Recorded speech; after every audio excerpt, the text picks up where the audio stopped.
நீங்க எல்லாருமே பேயா மாறுற ஒரு வாய்ப்பு கிடைச்சா, என்னென்ன மாற்றத்த பண்ணணும்? இல்ல யாரெல்லாம் டார்ச்சர் பண்ணணும்னு நெனைக்கிறீங்க?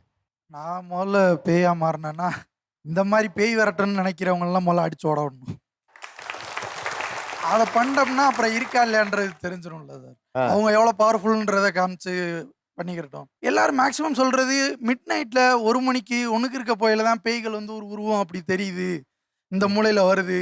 அப்படின்றதெல்லாம் இருக்கு. சூசைட் பண்ணிக்கிற அளவுக்கு எனக்கு தாட் வந்துருச்சு. ஆனா ஆக்சுவலா நான் அப்படியான பெர்சன் இல்ல. நான் வந்து ஒரு ஹேப்பியான பெர்சன். ஆனா ரொம்ப அரகன்ட்டா நடக்க வேண்டிய சூழ்நிலை ஏற்பட்டுச்சுன்னா, அது ஒரு ஸ்பிளிட் பெர்சனாலிட்டியா கூட இருக்கலாம். அது அவங்கள அறியாம, அவங்களோட மனோதத்துவ நிலையில அவங்க வேற ஏதோ ஒரு நிலைய அடைஞ்சதுனால, அந்த அந்த விஷயமா கூட இருக்கலாம்.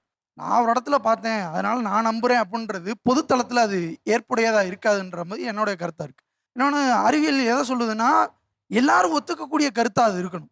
நம்பிக்கை இல்லாதவனுக்கு பேய் வர வைக்க முடியாதும்மா. நீ நம்பாத. நீ நம்பாத வரைக்கும் பேய் இல்ல.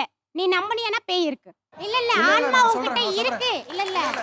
ஆன்மா இல்ல, உடம்புல இருக்குன்னா இருக்கு. இல்ல உடல் விட்டு போயிடுச்சுன்னா நீ டெட் பாடி தான். இல்ல அவரு ரொம்ப சொல்றது என்னன்னா, இங்க பேய் இருக்கா இல்லையான்னு ஒரு விவாதம் பண்ணும்போது, நீங்க பேய் இருக்குங்கிறத ஒரு இடத்துல நிரூபிச்சுட்டீங்கன்னா, நான் ஏன் உங்ககிட்ட வந்து கேள்வி கேட்க போறேங்கிறாரு. இல்ல சார். ஒண்ணும் இல்ல. அவர் சங்கிலியில அத்தன பேய அடக்கி வச்சிருக்கேன்னாரு. அத கொஞ்சம் அவுத்து விட்டுட்டு விட சொல்லுங்களேன் இங்க. அவர் சங்கிலியில இருக்கிறத அவுத்து மட்டும் விட சொல்லுங்க. நான் நம்பிர்றேன். நான் உடனே நம்பிர்றேன். இத நம்புறதுக்கு நான் எதுக்கு எங்கேயோ ஒரு நீங்க சுடுகாட்டுக்கு வரணும்? சங்கிலி பாபாவா? டம்மி பாபாவா? நீங்க இதெல்லாம் வச்சு இல்ல, இல்ல, நீங்க இல்ல. யார ஏமாத்துறீங்கன்றத டம்மி எனக்கு பாபா புரியல. மாரி இதெல்லாம் தான் வச்சு நீங்க யார ஏமாத்துறீங்க? சரி, இப்போ என்னோட கருத்து என்னன்னா, கடவுள் இருக்காரா இல்லையா அப்படிங்கிற விவாதத்த நம்ம எடுத்தோம்னா, எப்படி அது நீண்டுட்டு போயிட்டே இருக்குமோ, அதே மாரி தான் பேய் இருக்கா இல்லையான்னு எடுத்தாலும் அது முடிவில்லாம போய்க்கிட்டே இருக்கும். நம்புறவங்களுக்கு நீங்க சொன்ன மாதிரி அது இருக்கு. நம்பாதவங்களுக்கு அது இல்ல. இதுல என்ன ஒரே ஒரு சிம்பிளான விஷயம் இருக்குன்னா, அந்த காலத்துல வந்து யாரும் படிக்கல, படிப்பறிவு இல்ல. அப்ப பேய் இருக்குன்னு நம்புனாங்க. அவங்களுக்கு அப்போ என்ன தீர்வுனா, இந்த மாதிரி வந்து பேய் ஓட்டுறவங்க, சாமியார் இந்த மாதிரி போனா அதுக்கு தீர்வு கிடைக்கணுங்கிறதுக்காக அங்க போனாங்க.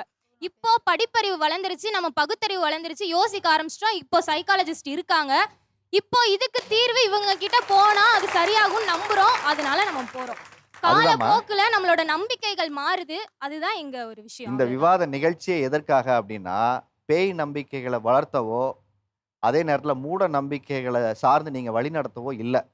பகுத்தறிந்து மனிதன் வாழணுங்கிறத மறுபடியும் அழுத்தி சொல்ற ஒரு நிகழ்ச்சியா தான் இது இன்னும் இருக்கு. ஒரே ஒரு ஆ. விஷயம் சார். இப்போ வந்து கேட்டீங்க, சேக்வாரா, ஃபிடெல் காஸ்ட்ரோ, அப்புறம் பிரபாகரன் இவங்கலாம் வந்து ஆத்மாவா பொறப்பாங்களா? பொறக்க மாட்டாங்களான்னு. ஏன் அவங்க வந்து திரும்ப ஆத்மாவா பொறக்கணும்? அவங்களோட மனித வாழ்க்கை முடிஞ்சிருச்சு. பிறப்புன்னு ஒண்ணு இருந்தா, இறப்புன்னு ஒண்ணு இருக்கும். நமக்கும் அதே மாரி தான் இருக்கணும். ஏன் சார் நீங்க கூட பிரபாகரனா நாளைக்கு மாறலாம். நான் கூட மாறலாம். இங்க இருக்கிற யார் வேணா மாறலாம். நம்ம நம்ம நெனைக்கணும். இந்த சமூகத்துல மாற்றத்த நம்ம கொண்டு வரணும். பாலியல் ரீதியான பிரச்சனைகள் வருது, திருட்டு நடக்குது, கொள்ளை நடக்குது எல்லாமே சொன்னாங்க. இதெல்லாம் மனுஷனா வாழ்ந்தா இந்த சமுதாயத்துல ஒண்ணுமே நடக்காது. மாற்றம் வந்து நம்ம கிட்ட தான் வரணும். இன்னொருத்தவங்க வருவாங்க, ஆத்மா வந்து காப்பாத்தும், சாமி வந்து காப்பாத்தும் நீங்க நினைக்க கூடாது. இதுதான் சமுதாயம். முடிஞ்சு நீங்க அப்படியே எந்திரிச்சு இங்கிட்டு வந்துருங்க. இந்த பக்கம் வந்து உட்காருமா. வந்துருங்க, இங்கிட்டு வந்துருங்க. நாங்க வந்து பேய பார்க்கல. இல்ல. சார், நீ முதல் பேய் ஒரு இருக்கு, நிமிஷம். இருக்கிறவங்களுக்கு ஒரு இருக்கு, நிமிஷம். இல்லைன்னு இங்க நினைக்கிறவங்களுக்கு பாரு. இல்ல, அவ்வளவுதான். நீங்க முதல்ல ஒரு கருத்து சொன்னீங்க. பேய் இருக்குன்னு சொன்னீங்க. எங்க அம்மாவுக்கு நடந்துன்னு சொன்னீங்க. இப்ப நீங்க பேசுற கருத்துக்கு இதுக்குமே முரண்பா இருக்கு. இல்ல சார், நான் என்ன சொல்றேன்னா, பேய் இல்ல. இருக்குங்கிறது என்னோட இப்போ நம்பிக்கை. நீங்க பேசுனது ரொம்ப அழகான விஷயமா, பார்க்குற சின்ன பசங்களுக்கு முன்னுதாரணமான ஒரு தகவல் தான் சொல்லியிருக்கீங்க. உங்ககிட்ட இருந்து இந்த பதில நானே எதிர்பார்க்கல. ரொம்ப அழகா சொன்னீங்க. அதுக்கு முதல்ல என்னோட பெரிய கைதட்டு.